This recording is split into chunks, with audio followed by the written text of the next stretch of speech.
My name is Alexandre Dixon, or you can just call me Alex. I grew up a couple of places. I was born in Germany.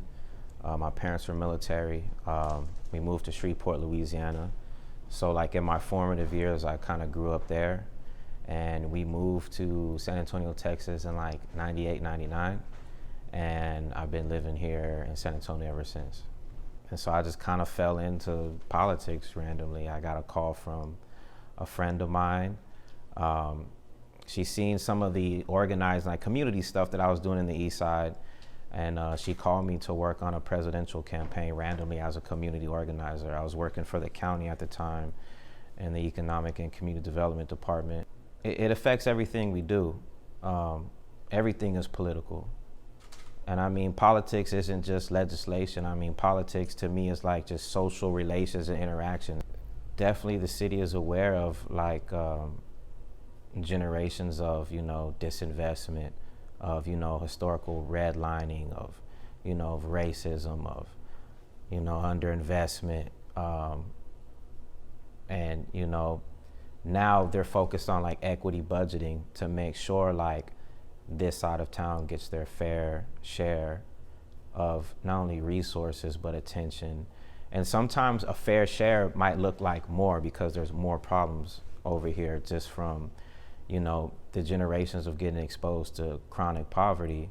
So, I mean, there's a human cost to that. And then also there's the infrastructure. You got older housing stock, you got, worse roads, flooding, all kinds of stuff like that. So, I mean, there's a lot of investment that's needed over here. So the cities are well aware of that and actively pursuing more investment.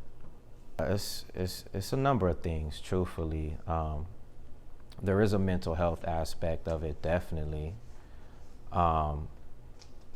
Because, I mean, just with a lot of the gun violence, especially like with handguns, most of the deaths are suicides overwhelmingly. And I mean, if you think about it, that goes down to poverty as well. I mean, these are people that might not have the resources to get, mental health, sit down with a therapist, get certain medications that you need. But I mean, I would say there's a lot of societal stuff going on. Again, exposure to chronic poverty.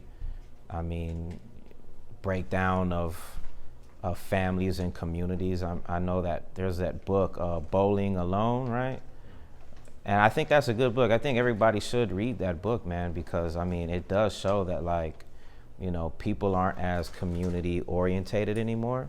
And when you don't have people around you, like on the same page, like there's a breakdown in just like civility, there's a lack of trust, a lack of stuff. So if you have lack of trust, lack of bonds with people, and you're broke, and the other people are broke, and you're just kind of on top of each other with no resources, no nothing. I mean, it's a powder keg, man. Something's gonna kick off.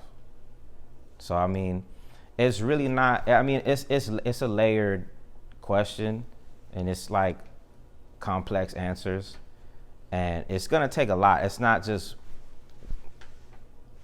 one thing to fix it. Unfortunately, I know. Anybody that tells y'all that, hey, we can fix it with just doing this, I wouldn't take their word for it too much. I mean, there's ways that we can kind of like mitigate it, but to completely fix it, and especially just overnight, I'm not too sure about that, This city and nationally, it's a national trend. I mean, when COVID hit, man, stuff got tight, a lot of folks, and they shut down a lot of stuff. I mean, people were living paycheck to paycheck already. So if you're not working, you already in a bad position when they did the shutdown, And, I remember everybody was waiting for them stimulus checks, you know what I'm saying? So, and I mean, yeah, I mean, and certain folks, even with kind of like the mental health stuff, I mean, there's people that they were cooped up in the house, and some of them were in like abusive households, so domestic violence went up, family violence went up, drug abuse went up. And again, money was short. People thought the world was about to end, everybody's on edge.